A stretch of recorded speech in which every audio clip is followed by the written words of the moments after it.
রাস্তার বেহাল অবস্থা।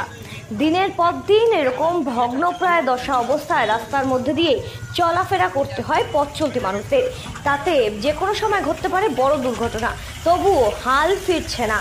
এই রাস্তার বেহাল দশা দিনের পর দিন দেখলেও কোনো রকমভাবে সুরাহা হচ্ছে না এই রাস্তার। বেহাল রাস্তা সারাইয়ের দাবিতে এবার পানিহাটির ঘোষপাড়া এলাকায় জলে দাঁড়িয়ে বিক্ষোভ এবং প্রতিবাদ করলেন বিজেপি। এমনকি পথ অবরোধের মাধ্যমে দ্রুত এই রাস্তা সংস্কারের দাবিও জানানো হয়। পানিহাটি পৌরসভার বিভিন্ন ওয়ার্ডে এলাকার বিভিন্ন রাস্তাঘাট জলমগ্ন হয়ে রয়েছে এবং বৃষ্টি থেমে গেলেও দীর্ঘদিন ধরে সেই জল জমে থাকে। খালি চোখে দেখলে বোঝা যাবে না যে কোনটা রাস্তার কোনটা ড্রেন। সেক্ষেত্রে অপরিচিত লোকেদের যাতায়াতের ক্ষেত্রে বড় দুর্ঘটনাও ঘটে যাওয়ার সম্ভাবনা থাকে ব্যাপকভাবে। আর এই রকম ভগ্নদশা রাস্তায় একের পর এক ঘটে চলেছে দুর্ঘটনা। এই বেহাল রাস্তা সারাই করার জন্য দাবি জানিয়ে এদিন জলের মধ্যেই দাঁড়িয়ে বিক্ষোভ দেখাতে থাকে বিজেপি কর্মীরা। এমনকি পথ অবরোধ করে এই দ্রুত রাস্তা সংস্কারের দাবিও জানানো হয়। পানিহাটি পৌরসভা এবং স্থানীয় কাউন্সিলরদের গাফিলতির অভিযোগ তোলা হয়। বিজেপি নেতৃত্বদের পক্ষ থেকে বারবার পানিহাটি পৌরসভার পৌর ব্যবস্থা নিয়েও কিন্তু পৌর পরিষেবা নিয়েও কিন্তু রীতিমতো কাঠগড়ায় তুলতে হয়। পথ অবরোধ করে বেশ খানিকক্ষণ ধরে প্রতিবাদে সম্মিলন এই রাস্তার বেহাল অবস্থা ফেরাতে। তবে এই অবরোধকে ঘিরে সাময়িক বেশ এলাকা জুড়ে উত্তেজনার সৃষ্টি হলে পরবর্তীতে পরিস্থিতি সামাল দিতে ঘটনাস্থলে আসে খড়দহ থানার পুলিশ।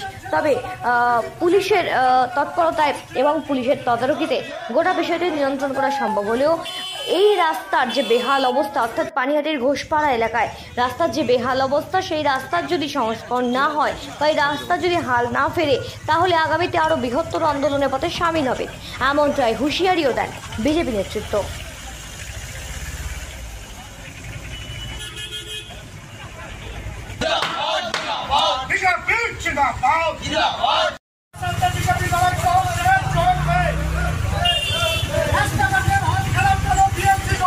সমগ্র পানিহাটি জুড়ে সমস্ত রাস্তার বেহাল দশা, মানুষ চলাফেরা করতে পারছে না। প্রতিদিনই গাড়ি অ্যাক্সিডেন্ট হচ্ছে, টোটো অটো যেতে পারছে না এবং তাদের পরিস্থিতি এতটাই খারাপ, মিউনিসিপ্যালিটির টিএমসি নেতারা নিজেদের মধ্যে ঝগড়াঝাটি করে কোনো কাজ করছে না। না নিকাশি ব্যবস্থা ঠিক আছে, না জল যাচ্ছে এবং পুরো পানিহাটিতে কাচরার পরিণত হয়েছে। ডাম্পিং জায়গা পুরো রাস্তায় রাস্তায় তৈরি হচ্ছে, মানুষের বাড়ির নোংরা। এর সমস্ত কিছুর বিরুদ্ধে মানুষের পাশে দাঁড়াবার জন্য আজকে ভারতীয় জনতা পার্টি এই রাস্তাঘাট যাতে মিউনিসিপ্যালিটি ইমিডিয়েট ঠিক করে, তার জন্য আজকে আমাদের বিক্ষোভ অবরোধ। হ্যাঁ, জল তো সব রাস্তাতেই, রাস্তা মানেই পুকুর, এখন রাস্তা কিছু নাই। আমাদের বিক্ষোভ এই রাস্তার উপর দিয়ে, শুধু এই রাস্তা না, সমগ্র পানিহাটির প্রতিটা রাস্তাতে খোয়া খন্দতে ভর্তি এবং পানি জল এমন অভাবে থাকে, গাড়ি থেকে এখানে পড়ে অ্যাক্সিডেন্টে মানে যাত্রী পড়ে যাচ্ছে, গাড়ি থেকে অ্যাক্সিডেন্ট হচ্ছে, গাড়ির অবস্থা খারাপ হচ্ছে। গরিব মানুষের যারা রিক্সা চালায়, টোটো চালায়, এভরিডে তাদের গাড়ির ব্রেকডাউন করে তাদেরকে গাড়ি সারাই করতে নিয়ে যেতে হচ্ছে। এই গরিব মানুষদের স্বার্থেই এবং এই রাস্তাঘাট ইমিডিয়েটলি উন্নয়নের স্বার্থে, কারণ জনগণের টাকা এরা যে ট্যাক্স বাড়িয়েছে পানিহাটি মিউনিসিপ্যালিটি ভাবা যায় না, যা ছিল সব ডবল করে দিয়েছে ট্যাক্সের সমস্ত কিছু, ট্রেড লাইসেন্স থেকে শুরু করে সমস্ত কিছু, বাড়ির মিউনিসিপ্যালিটির ট্যাক্স সমস্ত কিছু বাড়িয়েছে। তাই এরই বিরুদ্ধে এই টাকা কোথায় যাচ্ছে? এই যে দুর্নীতি, একদম মহাকরণ থেকে দুর্নীতি শুরু হয়েছে, সব কপি পেস্ট করতে করতে মিউনিসিপ্যালিটি পর্যন্ত, কাউন্সিলর পর্যন্ত সমস্ত দুর্নীতিতে জড়িত।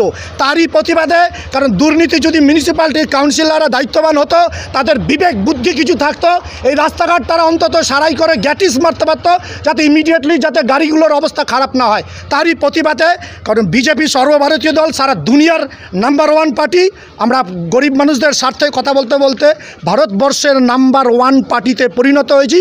তাই পশ্চিমবাংলায় আমরা প্রধান বিরোধী দল, আমরা এই বিরোধী দলের কর্তব্য হিসেবে আজকে মৌখিক ছোট্ট প্রতিবাদ করলাম। যদি এতে কাজ না হয়, আমরা আগামী দিনে সমগ্র পানিহাটিতে প্রতিটা ওয়ার্ডে, প্রতিটা বুথে আমরা রাস্তা অবরোধে নামব। ব্যুরো রিপোর্ট, সঠিক বার্তা।